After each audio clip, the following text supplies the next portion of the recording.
once more.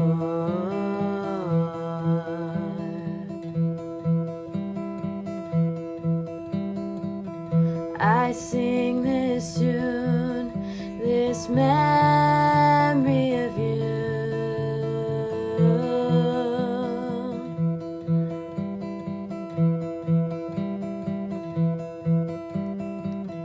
I see the moon, it peeks through the trees as I move.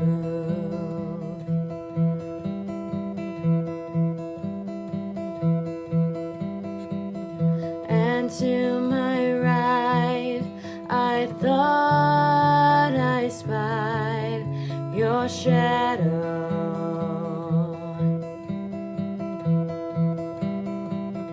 But I was wrong. You're gone. I was wrong. You're gone.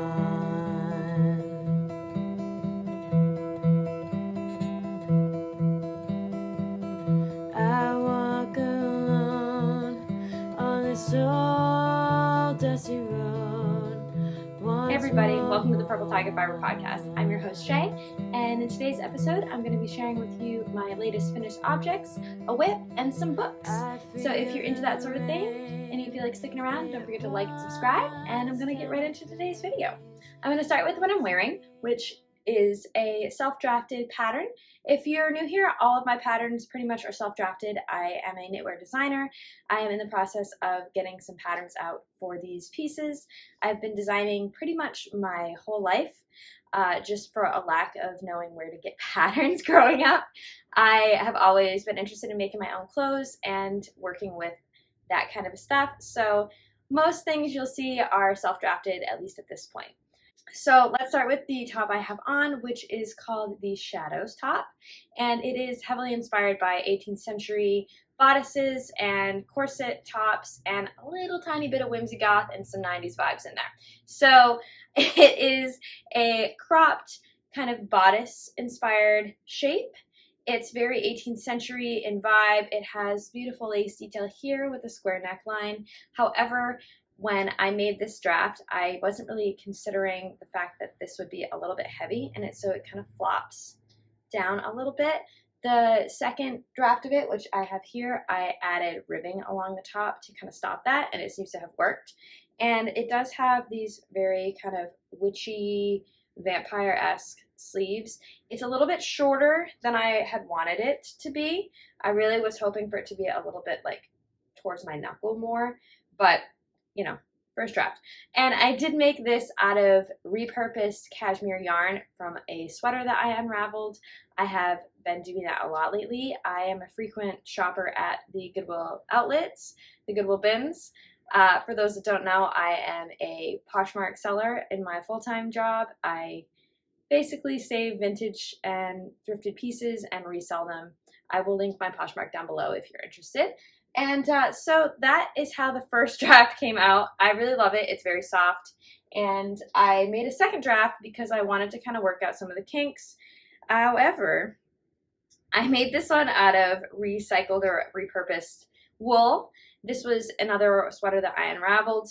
It still has stringies, so ignore those. But this I did not gauge swatch first. I was kind of excited about getting a second one on my needles because I loved how this one came out so much. I didn't think about my gauge. So here we are with a whole size big for me sweater, and it's not been blocked. So it will be even larger than that, I'm pretty sure.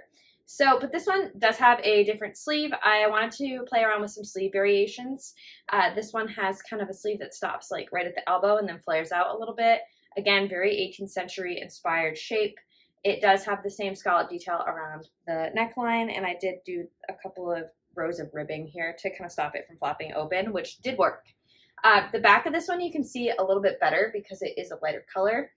I did a rib panel. It's ribbed down the center, and then it kind of comes out at a triangle towards the bottom. I wanted to do this to ensure almost like a corseted fit, but because it's too big for me, it's not doing that. The one I have on does do that, and it kind of cinches in and gives you a little bit of shaping without doing darts and whatnot, although this kind of a piece would look very good with darts. So that's it for my shadow top. I will be trying to get a pattern out as soon as possible. I'm a little intimidated / confused about how to grade up patterns to multiple sizes. I want to make sure I do it right, and because I've only drafted for myself, I know how to do measurements to make things fit me correctly. I am a petite, short-waisted person, so my measurements aren't the standard size. So you need to figure out how to get the right numbers so that I can share these patterns and make them accessible to everybody and make them fit well. So I'm a little intimidated. We're going to be venturing into that in the near future. Next, I have a little fun kind of, I think it took me 2 days to make this, maybe, project. This is from some thrifted yarn that I got. It was just, I think it was 70s acrylic that I wasn't sure what to do with. It's like kind of a little bit rougher, not like fantastic quality, but I didn't want it to go to waste. So I was trying to think, what can I do with this little amount of yarn to make it wearable? So I thought, I know, I'll make a layering piece. So I decided I was going to do a kind of 18th century again inspired corset. This is a square neck. I worked it in 2x2 ribbing. It is worked up in a heavier, not a heavier gauge. Well, yeah, kind of a heavier gauge. I think it's probably worsted weight. So I used US size 7 needles on this. And it was worked with the opening in the front here for the panel so that you can add your strings. So this could be changed out. You could add a ribbon, you could add a different color. I see a lot in corset style tops where the contrast is around like the edging and then they do a contrast string, and I think that looks pretty. But I will insert a photo of what it looks like. I styled it on my mannequin and it kind of came out looking a little bit like Belle from Beauty and the Beast. Not mad at all. So that one does not have a name yet. I will be making up a couple of other ones and kind of working out how exactly I want the pattern to go before I decide on what I'm going to call it. But if you have any ideas, feel free to leave those in the comments down below. And then lastly, for my finished objects, I have a second version of my Into the Old Forest sweater. You saw this in a dark green from my last episode. I wanted to make it in a lighter color so that you could see all the detail a little bit better. The darker color, even though I really, really love that dark green, a little bit harder to make out unless you're, seeing it in person. So I worked this in a broken rib, and this version has a different neckline. I worked this with a circular needle, and I attached all the stitches at one time, and then I just worked a couple of rows in standard knit. So it gave me a couple of like ridges instead, which I kind of like. And it does have a little tiny bit of like a balloon sleeve, and it is cropped. And this is so cozy. This is worked up in Quince & Co. Ibis, I think. I will leave it down below. It is a mohair and wool blend. And I actually thrifted this yarn a couple of years ago, like a whole couple of sweater quantities worth. It's made in the same yarn as the green one. And it's very, very soft and squishy. So I can't wear it yet because unfortunately New England has decided to have second summer this week. And it is, it's been 80 degrees and up for the last week, which I am not happy about. As soon as the 1st of September showed up, I was decorating my kitchen and my spaces for fall season, and we had a great week of fall weather, and then suddenly a heat wave. So here we are. I am in a cashmere sweater, and it is still like 75 degrees out. Thanks, New England.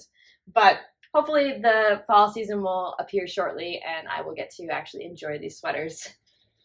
And then lastly, I have, actually not lastly, just kidding. I completely forgot about the whip I have down here. So I have one whip to show you, and it is, again, a self-drafted piece. I'm not sure what I'm calling this yet, but it is a kind of milkmaid inspired piece. I wanted something a little bit cottagecore, a little bit whimsigoth, a little bit milkmaidy, because I wanted to be able to have tops to wear with those corset pieces that I'm making, and because I have a lot of corset style, because I have a lot of corset style tops in general in my wardrobe.